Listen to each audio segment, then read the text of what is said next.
Welcome, you all. This is Baron Baptiste. Welcome to Disrupt the Drift. If you're watching on YouTube, subscribe, comment. We love hearing from you. And if you're listening, welcome to the show. We have a question. David, how you doing? Fantastic. Always great to be here.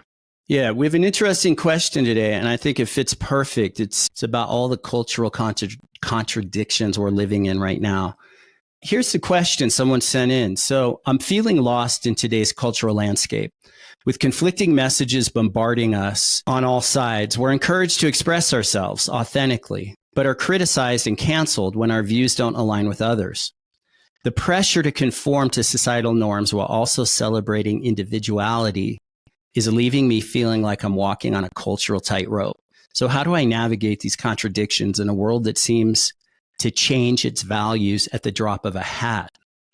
It's a good question. It's the world we're living in right now is so divided, and there's such a lack of tolerance for different viewpoints, different opinions, different kind of ways of living. If you don't go along with the group think, you're quickly attacked, canceled, torn down.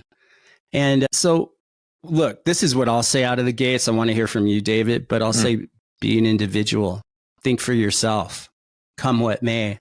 And it comes with something, but it also comes with something it costs you something to go along with the group, to go along just to get along, to go along with the sea of sameness, the crowd think, the group think. And there is a pressure that is very much just we're in the water, like a fish in water. We're surrounded, but it's really an opportunity to separate yourself out from the group. You find out who your friends are. You find out who you are when you start speaking up and telling the truth. And I think now more than ever, it's time to speak up. Your soul, you're in a street fight for your soul. And you lose your soul when you go along to get along, to come back to being an individual. Someone who thinks for themselves is really what is needed. And it's the only way you find your God-given potential. It's the only place you actually can wake up is when you start speaking up, being an individual, thinking for yourself, sharing and telling what's so for you. David, what say you? Yes. Listen, things are always going to be changing, first of all, and people are not very good with change, just to begin with. The natural thing for people to do is resist change. So you get to a certain point, and no matter what you've become in your life, no matter who has influenced you to become who you are, you tend to want to defend that. And so the idea that you want to have your own point of view, and then you want to express that, only means that you're going to meet with resistance. Einstein said this. He said, great spirits often meet with violent opposition from mediocre minds. So the question then is, are you going to be a dung beetle kind of person? And why do I say that? A dung beetle. Dung beetles are beetles that feed on feces. Some species of dung beetles can bury dung 250 times their own mass in one night. Many dung beetles, known as rollers, roll dung around into balls, which are used as food source and breeding chambers. Are you going to be a dung beetle? Is that going to be the world that you live in? Are you going to, if you want to break out of that world, people are going to say, well, you're no longer one of us. Yeah, that's the whole idea. Thank you want God. to break out. Thank God. You want to live your own life. You don't want to roll your dung around and try to figure out how to breed in it and live in it. It's a dungish way of life. I was talking to a friend of mine, and he was telling me he's afraid of his mom. Oh. And I was like, how old are you? And this guy's in his 40s. Yeah, I realize I'm afraid of my mom, and my mom intimidates me, and my mom is always criticizing things I do and the decisions I make. And I'm like, okay, firstly, you haven't forgiven your mom, because if you go forgive your mom, because the moment you come back to forgiveness, you are set free and you become an individual. And with that, yeah, your mom and whoever else is on her team are probably going to come for you, but it becomes the first step to you claiming your life and waking up. And you can just come from love, and you can keep coming from love, and they'll come with whatever, their hate or tactics and to manipulate you. But what?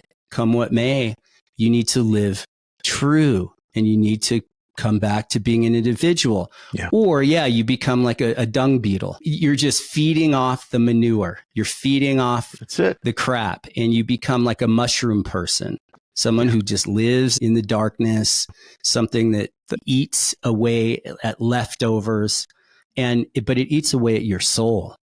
And you got to come back to truth. What's true in your heart? What's true for you in reality? What's true? And it starts with the people closest to you, because a lot of people, I want to be living my life true, but not with my mom or not with my dad.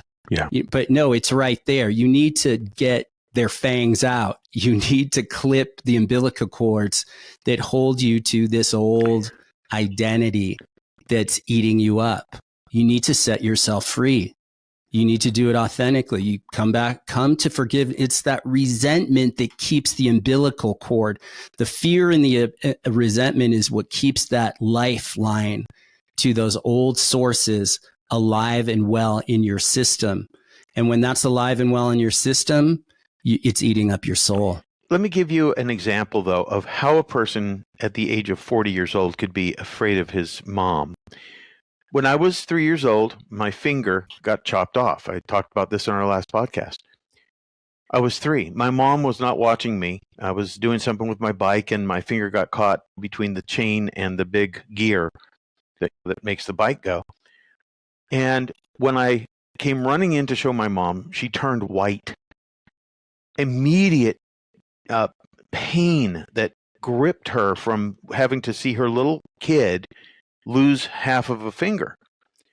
And from that moment forward, she became a helicopter mom. She hovered over me out of guilt and always tried to make me feel like I had to be very careful, otherwise I might get hurt again. And this is a kind of trauma to a child.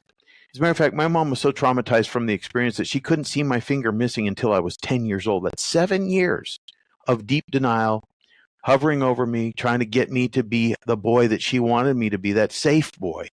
When a person has this kind of program, when you turn into a soy boy, you turn into a soy boy. Really, seriously. And it's a sad thing, because it's not the trajectory that once you realize this is the reason why there's something happened. Somebody hovered over you. Somebody exerted a lot of pressure on you to be a certain way. Then, as you said, then you see the resentment toward that, because it is a form of control, and it is truly justifiably resentable.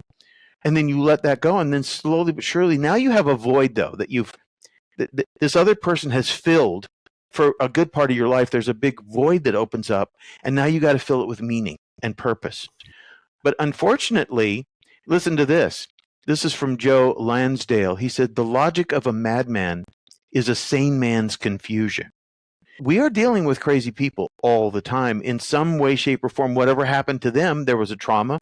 They were conditioned themselves. They were broken as young people, or something happened to them.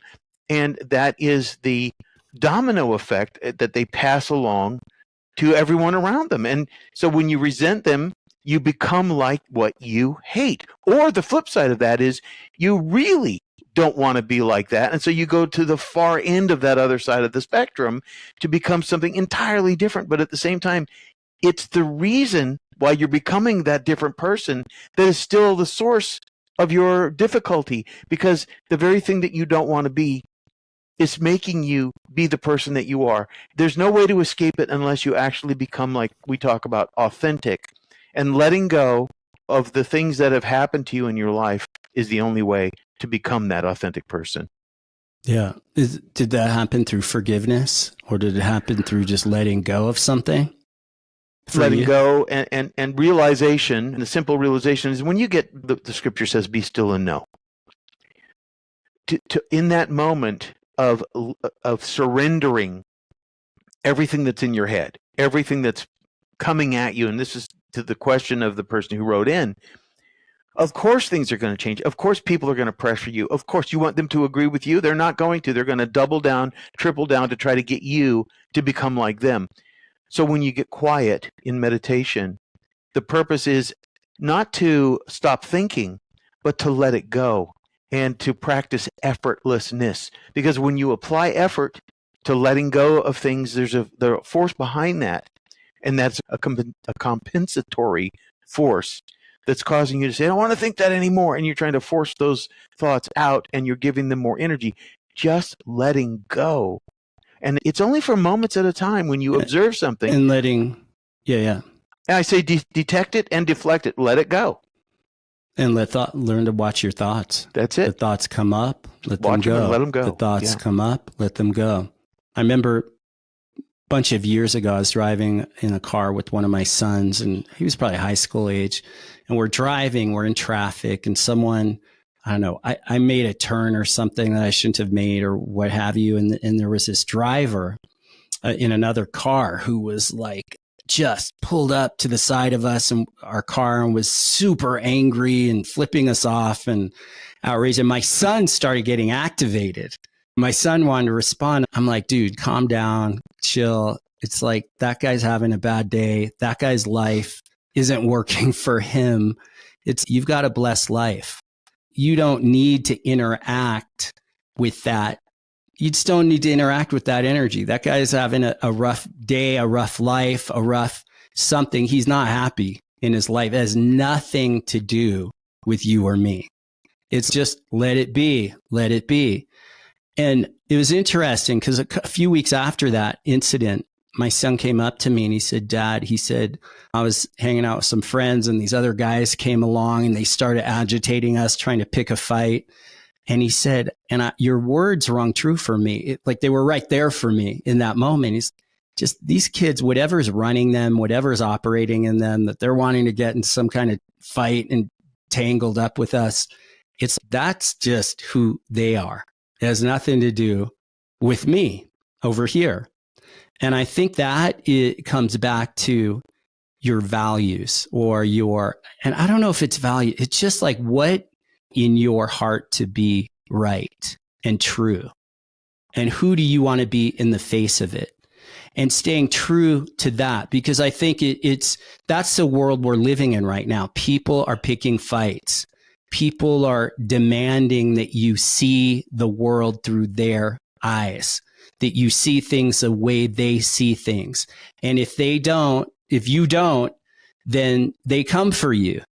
But realize you are you. You're an individual. You live true to what you know, and let those other people just be. Let the trolls be. Let people that are trying to dominate or control you, let them be. And you be true. And sometimes that's saying something and speaking up in the moment. Sometimes it's just letting things roll off you because you see it has nothing to do with you. It's not personal, but other people are caught up in groupthink. They're caught up in going along with the crowd.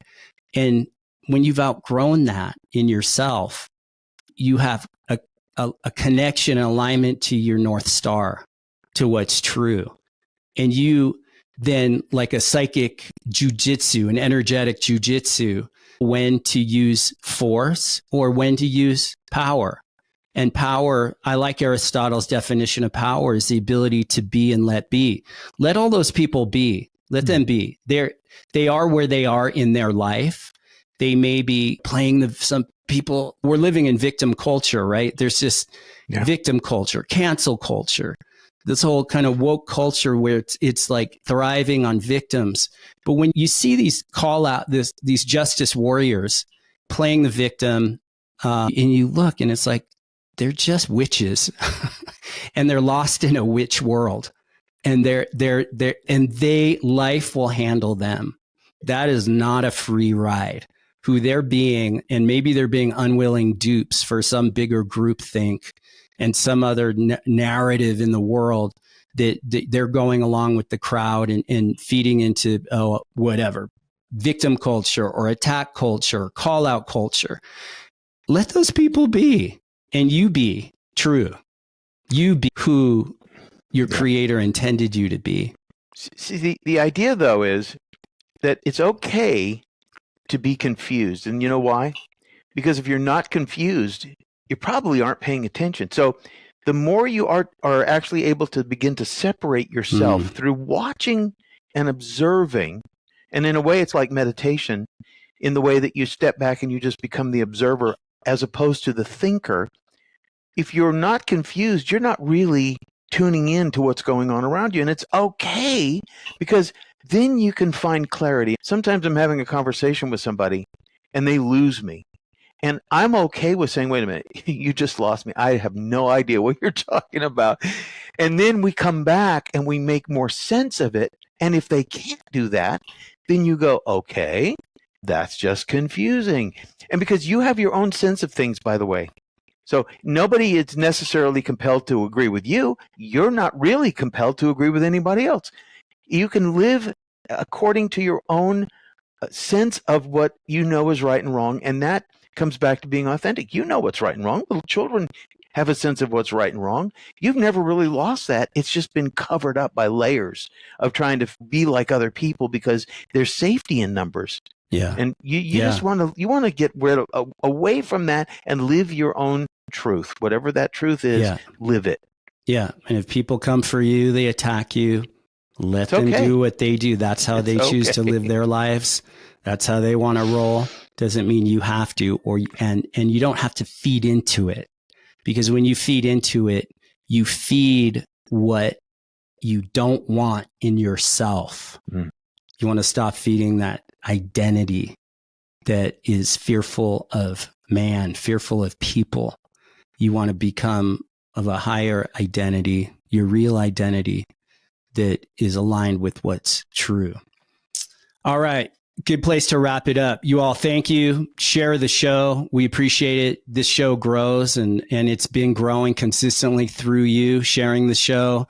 Engage with the show by sharing it and leaving comments and like that. Also send in your questions to disruptingthedrift@baronbaptiste.com, disruptingthedrift@baronbaptiste.com.